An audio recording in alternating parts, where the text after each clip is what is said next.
చెయ్యి పట్టాలని నల్లని సీకట్లో ఒకదాన్నే కూసున్న దిక్కులేని పచ్చినయ్యి బావా నువ్వెప్పుడొస్తావని ఏళ్ళైపోతుంది పిల్ల ఎన్నెలొచ్చింది మన బతుకులా ఏలైపోతుంది పిల్ల ఏలు వట్టంగా వస్తున్నాయా ఇన్నాళ్ళ ఎడబాటు ఎడవాసిపోతుందిలే ఈ సీనయ్య గుంటున్నదే సినదారా నీ కోసము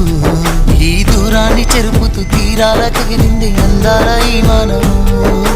ఓ బాబా చూస్తున్నానే ఇంటి మీనంగా ఈ మనము ఎప్పుడెప్పుడు